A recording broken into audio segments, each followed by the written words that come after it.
Hey everybody, how's it going? I know what you're thinking. Builder, there's nothing there. But I assure you, there's something there. Ta-da! So, welcome everybody to a new series called Advanced Building.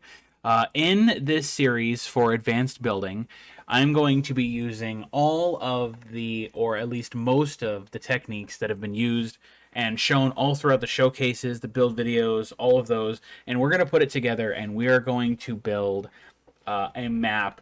I don't know necessarily step by step is the right word, but we're going to build a map that's not just a one-off thing that I'm showing you guys to do. I'm going to show you a map that's actually going to get used in our new Legacy of Talal campaign Aftermath that is starting on Monday.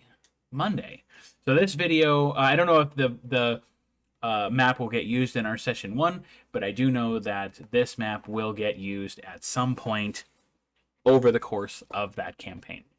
So what we're going to be doing first is we're going to create the inside of a cave. And that is kind of, at first, it's going to seem like, oh, it's kind of a small cave. But we're going to have branching paths. We're going to be using the map swapping. We're going to be using the as you can see, the darkness. We're going to be using those black void tiles. Now, the reason I'm using the black void tiles is so often in the maps that I've done, they're square. They're all just square, and that doesn't really speak to me of a cave. So I've kind of put together this image in my head that we're going to do to basically use the different tiles to create sort of this spider webbing thing all throughout this cave. So I'm going to turn on the light just a little bit right there. And then we're going to go ahead and start with getting this cave. So we're going to go right there. And that's going to kind of be our entrance, if you will. Okay. So what we're going to do is we're going to build the paths first. Then once the paths are built, then we'll start putting the walls together. So we're going to do this, again, not necessarily completely step by step, but we're going to be doing this in such a way that it is going to help us to build this map. You're also going to notice that this map is large, but it's not insurmountably huge. So what we're first going to do is we're going to create paths off to the left, right, and center. Okay, so the first one, if you turn your map so that you're not staring at something straight on, if you're kind of one or two clicks of E or Q to the side, you will kind of create this sort of path. So we're going to go ahead and go that far, okay? And then what we're going to do is we're going to tilt the camera over here. We're going to go ahead and go this way. And then rotate this way. And we're going to kind of do a little bit of a straight neuter here. And then we're going to kind of do an offshoot there. And then we're going to go this way. And then what we're going to do here to set ourselves reminders, okay, so we're going to go to place. And we're going to look for marker. We're going to name this marker, let's say, what should we put over here?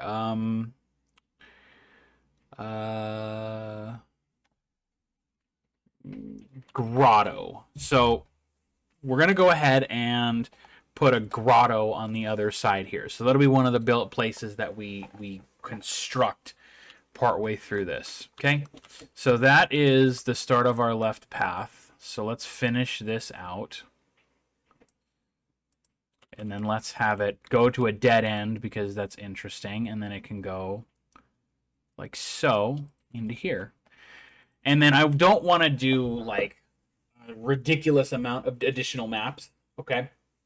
We're just going to start on a few of them right now because I've got plenty of time to make this map as you know, intricate as we want.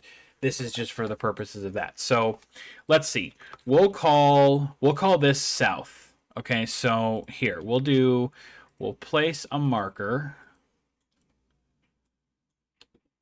And we'll go ahead and say cave mouth south. All right. So then this path will lead off to here. And we're gonna stick marker here, and we're gonna go cave west. Okay. So there's our. I think I've said east a couple times, and that I'm dumb, but I meant that to be the west. Okay. So, all right. Let's work on the center path right now. Now the center path is going to be a little bit tricky because I don't want it to be chunky, but I also don't want it to be like weirdly thin. So what we're going to do is we're going to basically cock our map to the right a little bit, and then we're just going to swing it around to the other side to kind of create this irregular effect to the map. So I want to go this way a little bit. We're going to go this way a little bit. And then we're going to go this way a little bit. And then we're going to go this way a little bit. And then boom. Right there is I'm going to add a couple. There we go. All right, so that is the we'll go ahead and put a marker here. And we'll go ahead and say what is that? North? What is that? Metric? Cave north. All right. So there we go. Now let's fill in this over here a little bit. So we're just going to go ahead and go like so. And then like so. We're going to make this a dead end. We're not making this another entrance into Cave North. Okay. So then we're going to go so. And then we're going to kind of go like so. So what's cool about these kind of cave designs that I like is if you just kind of go for it and you don't think about too much with it and you just kind of create this sort of weird shape, it ends up being really cool looking. I want to connect these two here. I don't want it to be so chunky though. That's good. Kind of make this. I think at least two of our group, or at least one of our group, has a mounted thing. And I know that later on another player in the group is going to have a mount. So I want to get in the habit of making it so I design these dungeons and caves and stuff like that with the idea that they will be using their mounts in mind, because I don't want to go ahead and restrict them and be all weird about it. But there we go. All right, so this kind of goes off to the side. It loops over here. There's a dead end here, a dead end here. There's a little kind of area right here they can check out. And like I said, we'll fill this out as we go along, but I'm liking how this is turning out so far, because what we have is we have this really weird shape. So that's good. Now let's go ahead and random offshoot. Okay, random little offshoot there. Bam. I don't know why. I just felt like that needed something there. And I want to go ahead and actually extend this out just a little bit. And then what we're going to do to make it seem like it's not all square tiles is we're just going to filter some of the tiles back to the black void tiles. I know they're just called the black tiles, but I like calling them the void tiles because I think it's cool. Okay, so we're going to do a little something something here. Going to remove a couple of these. Again, I don't want to choke the players, but I want this to be like an actual cave, you know? Now it looks like a unicorn that is... It looks like a giant unicorn that is loading a catapult. Or that has loaded a trebuchet that has fired. Okay. So, I've decided that I'm going to actually create a second pathway going this way. And it's going to kind of be a little biggish. And then it's going to sort of narrow out a little bit. This is going to be a dead end. We're not going to do an entrance over here. But what we're going to do here is we're going to do that little number, and then we're going to do that little number right there. And then we're going to do that little number right there. And then I'm going to choke that right there so that it looks like it goes around but doesn't. And maybe we could put a bunch of rocks here, so to maybe at one point it did connect, and there was like a cave in. So now our unicorn is loading a trebuchet, and he's got some cool tails.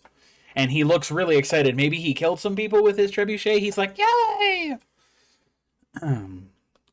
Anyway, moving on along, we're going to go ahead and continue kind of what we're doing here, what we did on the other side. And then get that out of there. I don't want corner pieces to touch, like right here. I don't want the corner pieces to touch there. I don't want the corner piece to touch there. It just looks weird to me when corner pieces are touching. So there we go. I don't think any other corner pieces are touching. Oh, right there. There we go. That's better. I just think when the corners touch like that, it just looks really awkward. So now it is a unicorn chicken. It is a unic chicken. It is a unicorn or a chickacorn, because he's got like those rooster tails. All right. So let's go ahead and just kind of swing our map this way. And so this part of it is going to be just a lot of little offshoots in kind of this one big central area. Maybe there's going to be a fight there. Maybe that's where their first combat will be. Who knows? And then kind of this... Can I make this happen without it looking weird? Let's find out. I want to kind of to make this forked path, like literally forked here. All right, now I don't know what it is. Now it doesn't look like anything. If you took this part out, it would definitely go back to the chickacorn, but it's not that anymore. I don't like how tight it is right here, so I'm gonna pawn. There we go. And then, so we got the grotto, we got the map south, we got the map east, we got the map north, and then what I'm gonna do is, what do you guys think? Right there or right there? I like right here as the map east entrance or exit, or the place to get to map east, because they will come across the exit. They will come across the exit to Cave Map East before they come up here to explore the rest of it. So that will incentivize them to continue exploring. And maybe I'll put some goodies here in the corners. So what we're going to do now is also a random thing. I think this is the first time I have used this kind of shale-looking tile. Something about it just... In this lighting, it kind of looks like really like pockmarked and scaly skin, and it makes me super uncomfortable. In the regular light, it doesn't do that. It just looks like stone in the regular lighting, or like kind of a dusty stone. But in the really dusky light, it looks like skin. It's kind of freaking me out. And what's cool about this is when you turn the light off, now that we can turn the light completely off, we have the map and we can see everything thanks to the lighting. So we have our outline. We have what we want it to look like. Now I think we should go ahead and start putting in the walls. So what we're going to do is we're going to do this little number. So we're going to go ahead and go walls. We're going to do square wall single. And then we're going to create what I like to call is a template wall. So we're going to go ahead and I'm going to use the same sort of tile that we used on the floor, so it matches. Okay, and then this is our template wall. Okay, what I mean by that is we copy one, and then we can basically just paste it wherever, to fill in the map. And all we have to do is basically rotate it. If we really want to go ahead and make corners, we can, but this will be faster. So then we're just going to go ahead and do that. So this is going to need 3 walls. So paste the wall 3 times and then rotate and then rotate. And then we have that little cubby. That looks great, actually. I really like that. This is turning out really good. Okay, so we're going to go ahead and just keep going.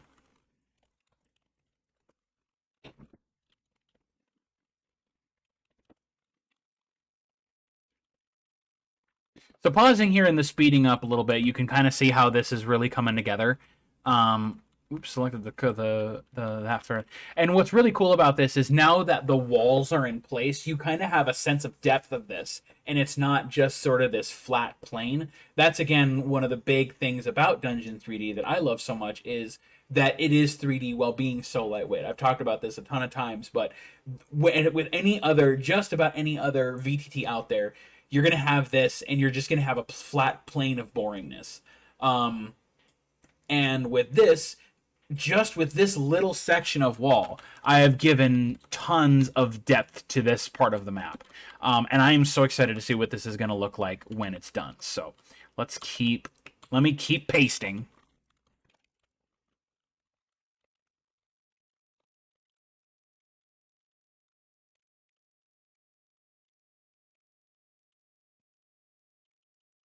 So now, something to point out here, because we went ahead and pasted the wall from we copied the wall, the template wall from over there where I'm selected on. Anytime that we put a tile or a wall on there where there's kind of this, it's facing that away, it'll automatically default to that direction, which is pretty handy.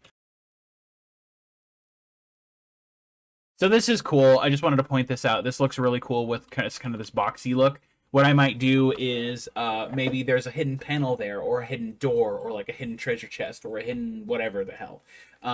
So I'm gonna go ahead and I'm actually gonna go ahead and put a marker in here to remind myself of that, because if not, I'm gonna forget. So I'm gonna go marker, hidden whatever. There we go. And then put that wall back. And let's keep going.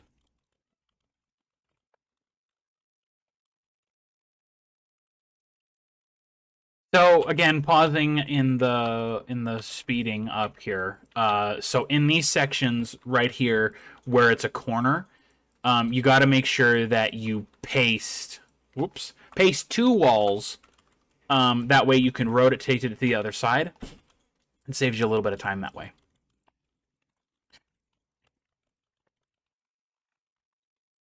So there we have now the cave part to the grotto and the cave part to Cave West done.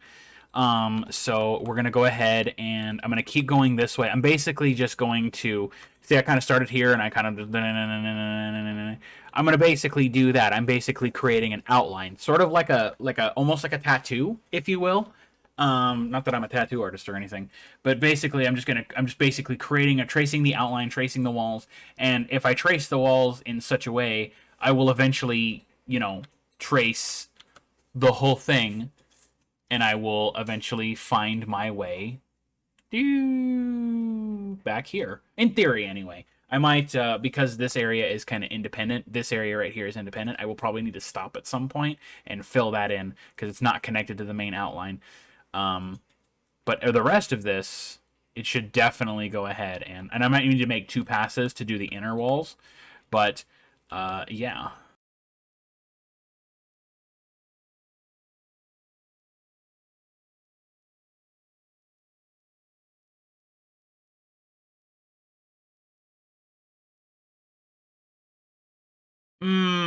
Pausing again here, and I'm noticing that this corridor is kind of tight, but I think I'm gonna kind of leave it as it is because it's a cave. It's not always gonna be perfect, but I think I'm gonna leave that little section as it is.